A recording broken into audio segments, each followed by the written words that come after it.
Nous voici à Voipy, une commune située à 5 km de Metz. Cette banlieue de seulement 14 000 habitants est divisée en deux. D'un côté, le village, apprécié pour ses quartiers pavillonnaires et son joli ruisseau. De l'autre, la cité, au quotidien plus agité. Il y avait un certain moment dans des quartiers, certains quartiers de Voipy, une certaine forme de délinquance, plus élevée qu'ailleurs. C'est le cas, j'allais presque dire, de tous les quartiers chauds, dans toutes les agglomérations de notre pays et du monde civilisé. Le 29 mai 2009, vers midi, deux amis se sont donné rendez-vous à l'étang des Vieilles Eaux pour pêcher. Arrivés sur place, ils sont immédiatement intrigués par la forme étrange d'un sachet plastique flottant sur le plan d'eau. Ils savent pas trop à quoi ils ont affaire. Il est à la surface, il flotte sur la vase, sur des algues. En s'approchant un peu plus près, les pêcheurs vont faire une découverte effroyable. Il ne s'agit pas d'un sac, mais bien d'un cadavre qui gît au bord de l'eau. Ils alertent aussitôt la police, qui arrive sur les lieux du drame et procède aux premières constatations. On a un cadavre, un corps, un homme, un petit peu dénudé, sans chaussures, un pantalon de jogging, un t-shirt. Il y a quelques traces post-mortem qui peuvent provenir d'animaux, des petites griffures, des choses comme ça, mais rien de très flagrant. On s'aperçoit qu'il n'y a pas de traces de violence apparente. Ils font un tour dans l'environnement, pas de témoins. Visiblement, ils seraient noyés. La première piste envisagée par les policiers est celle d'un suicide. Mais au vu des premiers éléments relevés, ils sont perplexes. Ce qui va paraître bizarre, c'est que cet homme, ce cadavre, est sans chaussures et que les clés d'un véhicule vont être retrouvées à une dizaine de mètres, à peu près de là où le cadavre de cet homme est immergé dans l'étang.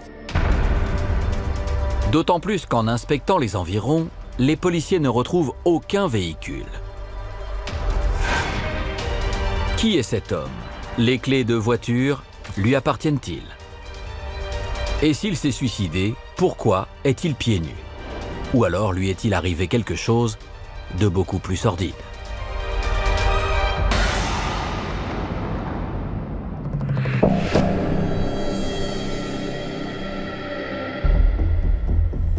Au commissariat de Voipy, les enquêteurs tentent de déterminer l'identité du noyé et un élément, retrouvé sur la scène du drame, va les conduire sur une piste.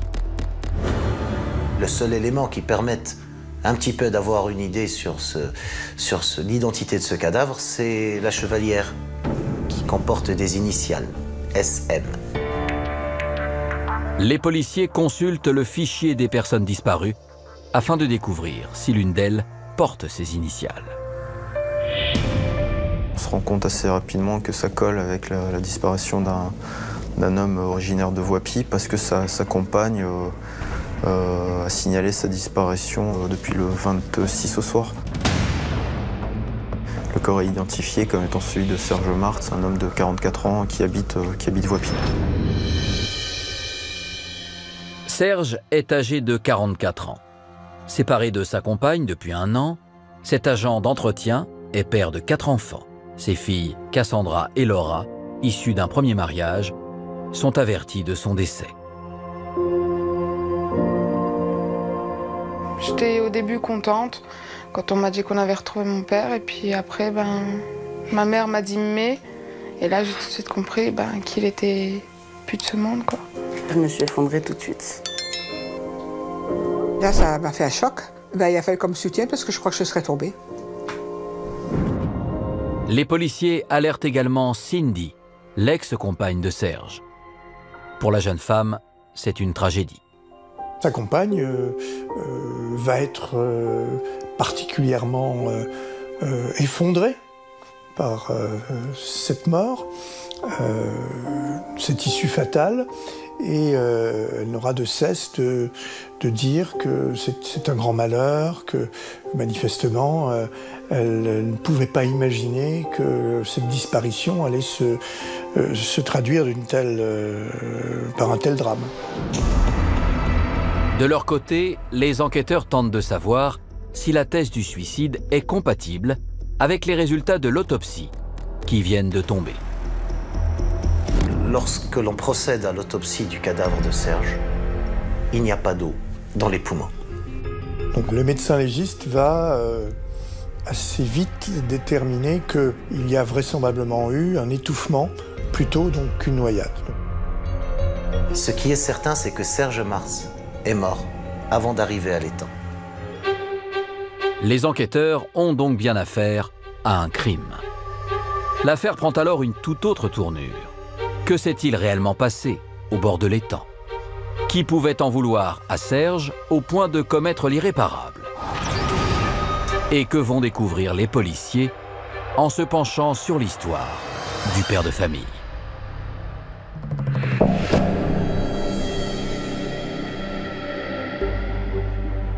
Au commissariat de Metz, la police judiciaire se voit confier l'enquête sur la mort de Serge. Les policiers se penchent sur la vie du père de famille, âgé de 44 ans au moment des faits. À travers son histoire, ils tentent de déterminer si quelqu'un était susceptible de lui en vouloir. C'est quelqu'un qui a un travail, qui a une petite famille. C'est quelqu'un qui a une existence normale, paisible. C'est une famille quand même un petit peu désœuvrée dans l'ensemble, hein, qui voilà, il vit chez sa mère. Voilà, on s'aperçoit que c'est pas simple à l'intérieur de cette sphère familiale. La grande fierté de Serge, c'était ses enfants. Ses deux filles aînées, Laura, 16 ans, et Cassandra, 12 ans, sont issues d'une première union. Quant à Leslie, 4 ans, et Julien, 2 ans, il les a eus avec sa dernière compagne, Cindy. C'était le papa, bon, parfait, non, personne n'est parfait, mais je veux dire, au moindre problème, il était à notre écoute, il savait nous écouter, toujours présent. C'est un homme qui avait le cœur sur la main.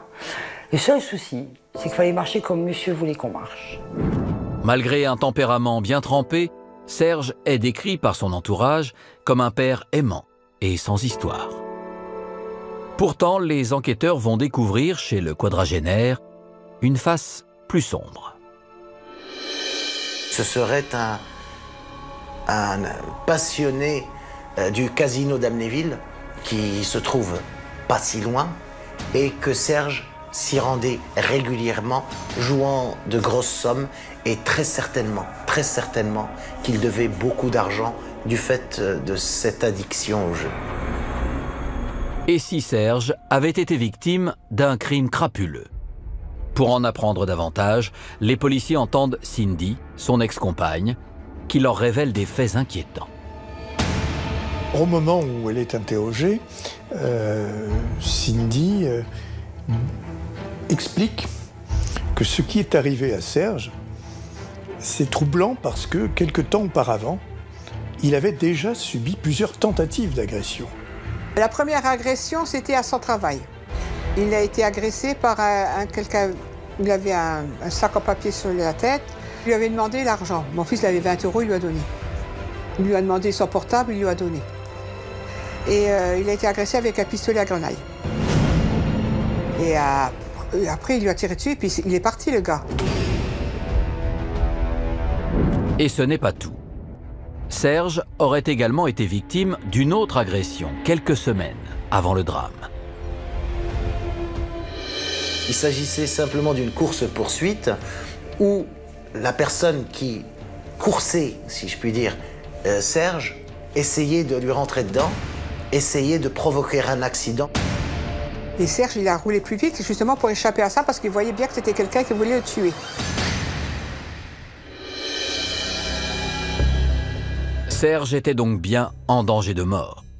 Les policiers se mettent alors à la recherche d'autres témoignages qui viendraient confirmer les déclarations de Cindy. Les enquêteurs ne s'arrêtent bien évidemment pas à une seule personne. Les enquêteurs font le tour de l'environnement de Serge. Il n'y retrouve pas ces affirmations de Cindy quant à son accoutumance pathologique au jeu.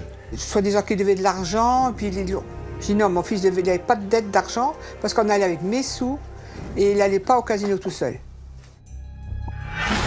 La piste du règlement de compte tombe à l'eau. D'autant plus que les policiers établissent que Serge ne présentait aucune dette envers qui que ce soit. Alors de qui le père de famille a-t-il été la victime? Ces agressions à répétition ont-elles un lien avec son meurtre? Et Cindy a-t-elle tout dit aux enquêteurs?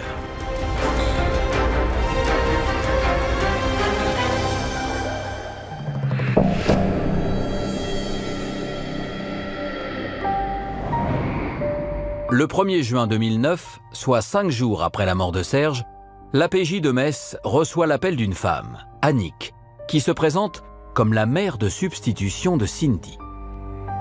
Elle explique aux enquêteurs qu'elle a des révélations à faire sur la disparition de Serge. La veille au soir, vers 23 h, elle m'avait envoyé un message « Je t'aime Mamounette ». C'est le genre de message que j'aime pas trop avoir, parce qu'en général, il y avait une bêtise à la clé. Le lendemain, Cindy rend une visite inopinée à Annick, qui s'inquiète. Cindy a un comportement étrange. Elle paraît anxieuse, fume cigarette sur cigarette et envoie sans cesse des textos. 2 jours plus tard, Annick apprend le meurtre de Serge. Et là, je l'ai fait venir à la maison. Et je lui ai dit, il y a quelque chose qui ne va pas. Est-ce que tu sais qui a fait ça? Et là, elle m'a fait oui de la tête. Je lui ai demandé si c'était elle. Elle m'a dit non. Cindy n'en dit pas plus. Annick lui lance alors un ultimatum. Elle a 3 jours pour se rendre aux policiers et divulguer l'identité du prétendu coupable. Mais la jeune femme n'en fera rien. De leur côté, les policiers veulent savoir qui est vraiment Cindy, cette jolie jeune femme de 25 ans que ses proches surnomment Cosette. Sa personnalité, elle s'est construite sur un terreau de misère sociale, de misère affective et de misère familiale. Un ami de la famille qui s'appelait Patrick s'est plus ou moins incrusté donc chez eux, au domicile. Et au début, elle le voyait un petit peu comme un protecteur. Malheureusement, il est devenu un protecteur au sens péjoratif du terme. C'est-à-dire qu'en fait, il a fait se prostituer. Cindy attend d'avoir 18 ans pour se réfugier dans un foyer. C'est là qu'elle rencontre Serge, de 20 ans son aîné. Ils vivent un amour passionné, jusqu'au jour où la jeune femme décide de le quitter. Mais le quadragénaire ne l'entend pas de cette oreille. À partir de là, il y a eu des menaces directement sur les enfants, en disant voilà, eh bien, moi, de toute façon, je prends les enfants dans la voiture et je fonce dans un arbre, je fonce dans un ravin, et tes gamins, tu ne les verras plus. Mais face à l'insistance de Cindy, Serge finit par céder et quitte le domicile conjugal. Éperdument amoureux de la jeune femme, il continue de lui rendre visite régulièrement. Jusqu'au jour où il apprend que Cindy a une relation avec son frère, Robert, ce qui le met hors de lui. Il a empoigné Cindy par les cheveux, il l'a claqué contre le mur, il lui a fait monter tous les escaliers et ils sont allés dans la chambre pour avoir une explication musclée. Compte tenu de cette liaison, les enquêteurs commencent alors à suspecter Robert, âgé de 49 ans. Peut-être s'agirait-il d'un crime passionnel. Pour le savoir, les policiers l'interrogent et le frère de Serge va leur livrer une révélation incroyable. Robert va dire qu'il a sur commande de Cindy tenté de tuer son frère. Robert avoue être l'auteur de l'agression de Serge 1 an plus tôt sur son lieu de travail. À l'époque, il avait donc failli assassiner son propre frère. Il explique aux enquêteurs que suite à cet événement, il aurait mis fin à sa liaison avec Cindy. Cindy serait-elle la manipulatrice qu'il décrit? Aurait-elle commandité le meurtre de son ex-compagnon? Et dans ce cas, qui l'aurait tué?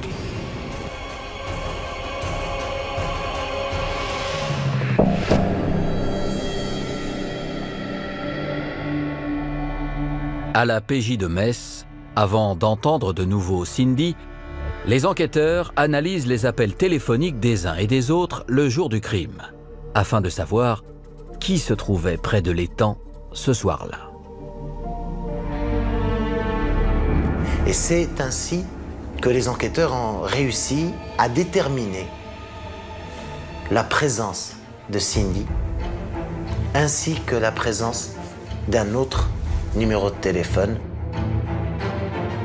Les enquêteurs identifient ce numéro comme étant celui d'un certain Jérémy. Jérémy a 30 ans, agent de sécurité. Il est originaire de Moyeur, grande famille, enfin aussi famille reconstituée parce qu'il a plusieurs demi-frères, demi-sœurs.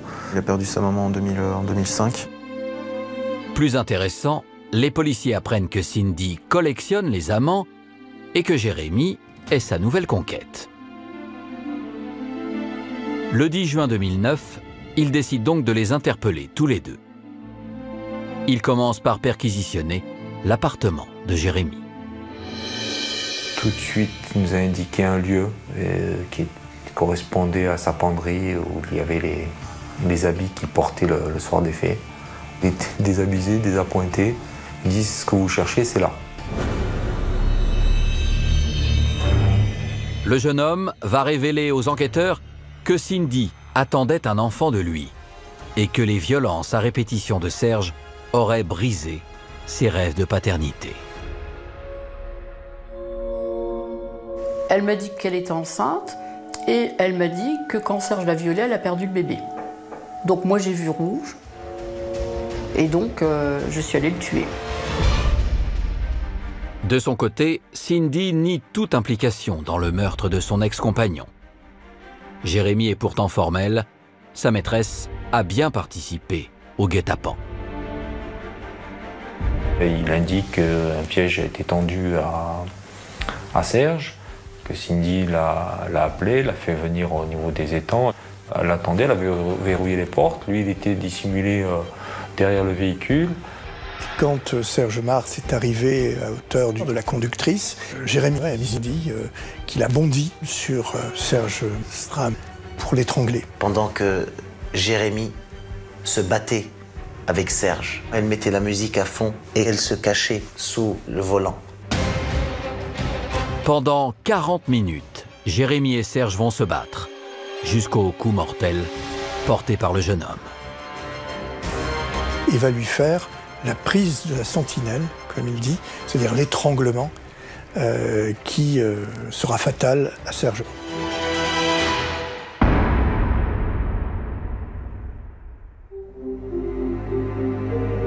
Jérémy explique ensuite qu'avec Cindy, ils ont tenté de maquiller la scène de crime en suicide. Au terme de leur garde à vue, les deux jeunes gens sont donc mis en examen pour assassinat et incarcérés à la maison d'arrêt de Metz. Quand la mère de Serge apprend que son ex-belle-fille a un lien avec le meurtre de son fils, elle tombe des nues. Non, je ne pouvais pas croire que c'était elle qui a fait tuer mon fils, c'est pas possible. Elle était chez moi, là, 2 semaines. Elle a mangé mon pain. J'avais les petits encore chez moi. Je ne comprends pas, c'est abusé. C'est impossible, je dis c'est pas possible. Pour les enquêteurs, il s'agit désormais de découvrir si Serge était aussi violent que le prétend son ex-compagne. Il y a des témoins qui viennent attester que les deux filaient le parfait amour. Et encore plus que tout, il y a des SMS échangés entre les deux qui n'ont absolument rien, mais rien à voir avec un couple qui traverse une crise. Rien ne permet donc de démontrer que Cindy ait été victime de violences de la part de Serge. Le 28 juillet 2009, soit 2 mois plus tard, la justice organise une reconstitution. La version donnée par Jérémy s'avère être exacte, à un élément près, le déplacement du corps. Il est impossible qu'ayant tracté ce corps à travers le petit bois, plus le chemin caillouteux jusqu'à l'étang, il est impossible que ce dos n'ait pas été meurtri et qu'on n'ait pas trouvé d'ecchymose, etc.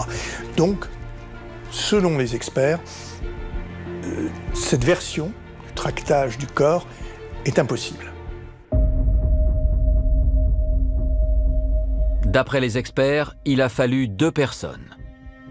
Cindy pesant 45 kilos, il paraît improbable qu'elle ait pu participer au transport d'un corps de 100 kilos.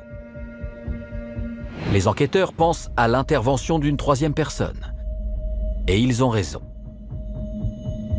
Michael, le frère de Cindy, aurait également participé au meurtre de Serge. La propre fiancée, entre guillemets, copine de Michael, dira que le lendemain du crime, Michael lui téléphonera pour lui dire qu'il avait aidé à transporter le corps. Ce que Michael niera par la suite, mais ce que cette petite amie confirmera totalement en disant « oui, il m'a bien dit qu'il avait transporté le corps ».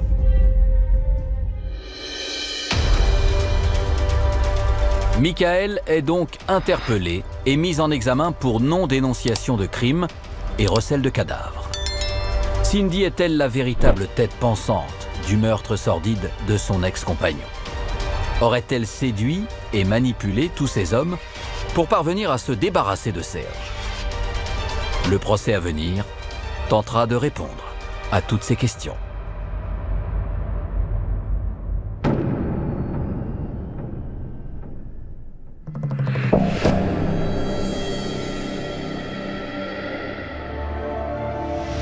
En janvier 2012, le procès de Cindy et Jérémy s'ouvre aux assises de Metz.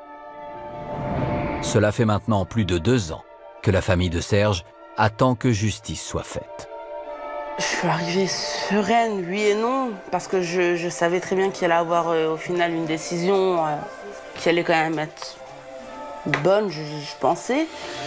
Moi, j'attends qu'il est puni sévèrement et ce que je regrette le plus, c'est qu'elle a brisé énormément de trucs en nous.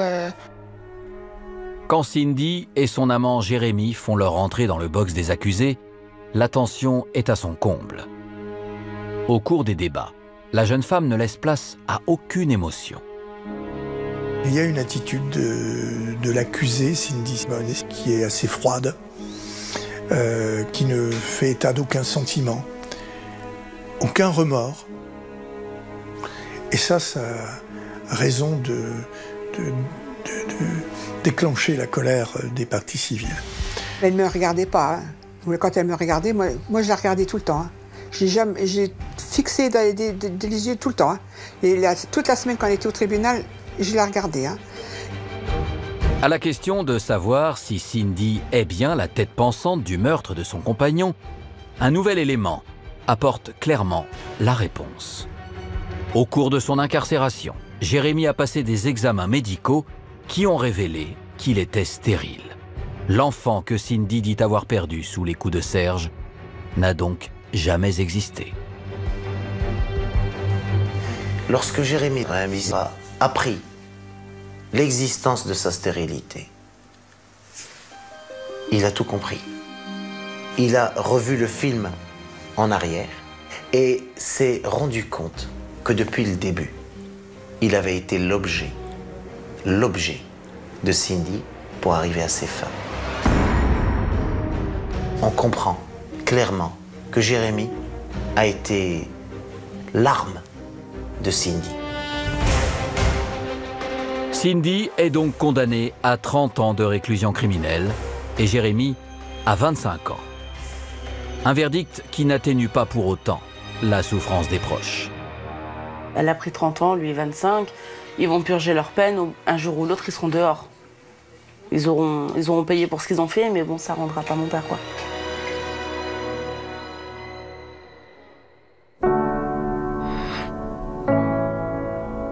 À Voipy, la mort de Serge a laissé une plaie profonde, non seulement dans la commune, mais aussi dans le cœur de ses enfants.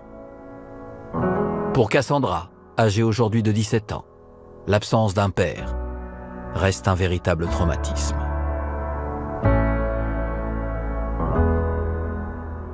J'y pense tellement fort que je me dis que je pense que le deuil n'est pas encore fait.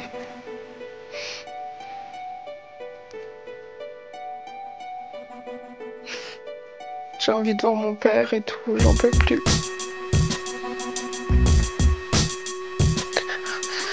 J'aimerais tellement qu'il soit là, que je le prenne au moins même 5 minutes dans mes bras et voilà.